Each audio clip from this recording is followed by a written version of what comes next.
भगवद गीता, क्या ये सिर्फ एक धार्मिक किताब है या फिर ये एक तरह का एक ब्लूप्रिंट है, एक नक्शा जो हमें बताता है कि ये पूरी कायनात, ये पूरा यूनिवर्स आखिर चलता कैसे है? आज हम गीता के इसी कॉस्मिक ब्लूप्रिंट को समझने की कोशिश करेंगे। एक ऐसा सिस्टम जो प्रकृति, आत्मा और ईश्वर, इन तीनों के बीच के कनेक्शन को एकदम साफ साफ दिखाता है। तो चलिए इस सफ़र की शुरुआत एक बहुत ही बेसिक लेकिन बहुत गहरे सवाल से करते हैं। एक ऐसा सवाल जो हम सब कभी ना कभी सोचते हैं कि आखिर हमारी जिंदगी में ये जो सुख और दुख आते हैं, इनका असली कारण क्या है? क्यों होते हैं ये? गीता का ये जो पूरा कॉस्मिक सिस्टम है ना, वो इसी गुत्थी को सुलझाने में हमारी मदद करता है। अच्छा, तो इस पूरे सिस्टम को समझने के लिए हमें सबसे पहले इसके सेंट्रल कंट्रोलर को समझना होगा। गीता के मुताबिक वो सबसे बड़ा कंट्रोलर है ईश्वर। आप यूं समझिए कि अगर ये पूरा ब्रह्मांड एक बहुत बड़ा नाटक है, तो ईश्वर उसके डायरेक्टर हैं। जी हाँ, हाँ, गीता कहती है कि ईश्वर ही वो पॉइंट है, वो धुरी है जिसके चारों ओर ये पूरा का पूरा सिस्टम घूमता है। मतलब वो अकेले द अल्टीमेट कंट्रोलर है और बाकी सब कुछ, चाहे वो ये दुनिया हो, प्रकृति हो या फिर हम खुद हों, सब कुछ उन्हीं के कंट्रोल में काम करता है। ठीक है, तो अगर ईश्वर डायरेक्टर हैं, तो फिर एक्टर्स कौन हैं? मतलब वो कंट्रोल किसे करते हैं? गीता के मुताबिक ईश्वर की एनर्जी के या कहिए उनकी शक्ति के दो मेन फॉर्म्स हैं जिन्हें वो कंट्रोल करते हैं।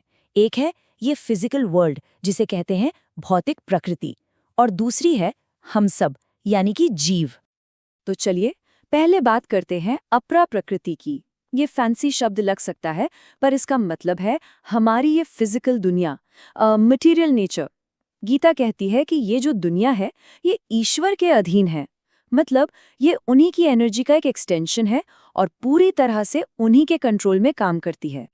और यहाँ एक बहुत इंटरेस्टिंग बात है, ये जो मटेरियल नेचर है ना, ये एक जैसी नहीं है। ये तीन बेसिक क्वालिटीज, या आप कह सकते हैं तीन मोड्स से बनी है।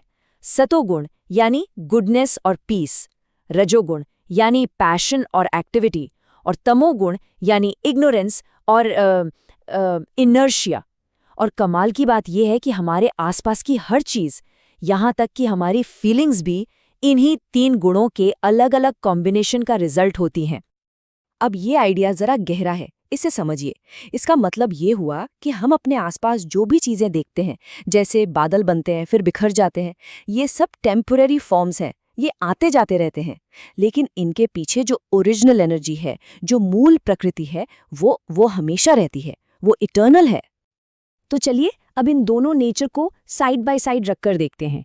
एक तरफ है अपरा प्रकृति, यानी ये मटेरियल वर्ल्ड, जो कि हमारे कर्मों का प्लेइंग फील्ड है, एक मैदान है।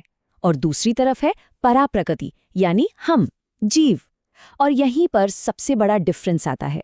देखिए, जीव भी ईश्वर की ही एनर्जी है, लेकिन उसे इस मैदान में अपने एक्शंस चुनने की, अपने कर्म चुनने की आज़ादी मिली हुई है। ओके, तो अब हमारे पास डायरेक्टर भी हैं, यानी ईश्वर, और एक्टर्स भी हैं, यानी प्रकृति और जीव। पर सवाल ये है कि ये पूरा ड्रामा, ये पूरा नाटक चलता कैसे है? इसको गवर्न करने वाले दो मेन रूल्स हैं। एक है काल, यानी टाइम, और दूसरा है कर्म, यानी हमारे एक्शंस। काल यानी समय, इसे आप एक ऐसी नदी की तरह समझिए जो हमेशा से बह रही है और हमेशा बहती रहेगी। ये इटर्नल है। प्रकृति और जीव के बीच जो कुछ भी होता है, एवरी सिंगल इंटरैक्शन, वो सब इसी समय की नदी के बहाव में होता है। तो फिर कर्म क्या है? देखिए, ये सिर्फ कोई काम या एक्शन नहीं है। गीता के हिसाब से कर्म वो एक्टिविटी है जो प्रकृति के गुणों और समय के कॉम्बिनेशन से पैदा होती है। और ये जो कॉज एंड इफेक्ट का साइकिल है ना, ये हमेशा से बिना रुके चलता आ रहा है। चलिए इस साइकिल को थोड़ा और स्टेप बाय स्टेप समझते हैं। होता क्या है? सबसे पहले नेचर के गुण और टाइम ये आपस में इंटरैक्ट करते हैं। इससे एक एक्शन करने का मौका, एक अपॉर्चुनिटी पैदा होती है। फिर जीव अपनी फ्री विल का इस्तेमाल करके एक चॉइस बनाता है, एक कर्म करता है, और आखिर में उसी चॉइस के रिजल्ट के तौर पर उसे या तो सुख मिलता है या दुख। इसे एक सिंपल से एग्जाम्पल से समझिए। मान लीजिए एक बिजनेसमैन है, वो मेहनत करने का चुनाव करता है और उसे पैसा मिलता है। ये सुख है। दूसरी तरफ हो सकता है कि वो कोई गलत फैसला ले ले और उसे बिजनेस में लॉस हो जाए। ये दुख है। दोनों ही सिचुएशंस में जो भी हुआ वो उसके कर्मों का सीधा नतीजा था।